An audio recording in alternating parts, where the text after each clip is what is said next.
यारी दोस्तीच्या मी 700च्या कार्यक्रमाला होतो, तेव्हा आपण वृक्षारोपणाचा असाच एक कार्यक्रम घेतला होता. या यारी दोस्तीच्या कार्यक्रमामध्ये आपण जे काही काम करताय, इतक्या वर्षापासून आपण काम करत, 3 वर्षापासून 4 वर्ष, 210 लोकांनी आतापर्यंत रक्तदान केलेलं आहे.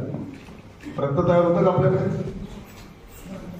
मग रक्त तयार जर होत नसेल तर सुभाषचंद्र बाबूंनी आम्हाला सांगितलं होतं त्या काळामध्ये, तुम हमें खून दे दो मैं तुम्हें आजादी दूंगा.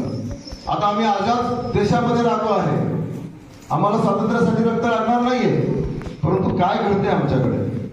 आमच्या या माया भगिनी बसलेल्या आहेत, ती पुढची पिढी बसलेली आहे. इथं मी बातम्या वाचलेल्या आहेत, नाही मी वाचत असतो, त्यामध्ये काय असतंय, आमची माता प्रस्तुत झालेली आहे, बाळंत झालेली आहे आणि बाळंतपणाच्या नंतर तिला रक्त लागत आहे. तिला आजार पण जडलेला आहे, तेव्हा तिला रक्त लागत आहे. हे रक्त तुम्ही देताय, थोडा तरी जीव वाचवताय. अपघात होत आहे आमच्याकडे, त्यावेळेला रक्त लागताय आणि त्यावेळेला तुम्ही धावून जाताय.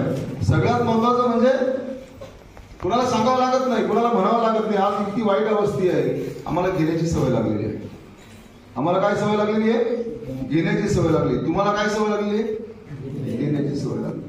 इंदा क्रांतिकारांनी असं अतिशय छान कविता म्हटलेली आहे. काय कविता इंदा क्रांतिकारांची? काय? देणाऱ्याने घेणाऱ्याने घेता घेता काय करताय तुम्ही? काय सुंदर कविता आहे. देणाऱ्याने देत जावे, घेणाऱ्याने घेत जावे, घेता घेता एक दिवस देणाऱ्याचे हातही घ्यावे. हिरव्या पिवळ्या माळावरून हिरवी पिवळी शाल घ्यावी, सह्याद्रीच्या कड्याकडून छातीसाठी ढाल घ्यावी. वेड्या पिशा ढगांकडून वेळे पिसे आकार घ्यावे, रक्तामधल्या प्रश्नांसाठी पृथ्वीकडून हुंकार घ्यावे. विसाळलेल्या दर्या यारी दोस्ती ग्रुपबाबत मी बऱ्याच ग्रुप बघितलेला आहे. खेड्यापाड्यात जाऊन घरोघरी झोपडीमध्ये किंवा जिकडे असतील तिकडे गोर गरिबांनी वयोवृद्ध लोकांना सुद्धा धान्य वाटप, तेल असेल जे काय अत्यावश्यक वस्तू या त्यांनी वाडा तालुक्यामध्ये एका ठिकाणी बघितलेले झोपड्यामध्ये घुसून जात होते. त्या ठिकाणी एका आजी आणि आजोबांना त्यांनी धान्य पोहोचवलेले. त्याबाबत यारी दोस्ती ग्रुप फाउंडेशन बाबत बऱ्याच ठिकाणी मी ऐकलं. काही ठिकाणी तर असे विद्यार्थी जे गरजू आहेत त्यांना देखील त्यांनी वह्या, पुस्तकं, पेन्सिल, पाटी जे काय लागेल ते त्यांनी वाटप केलेलं आहे.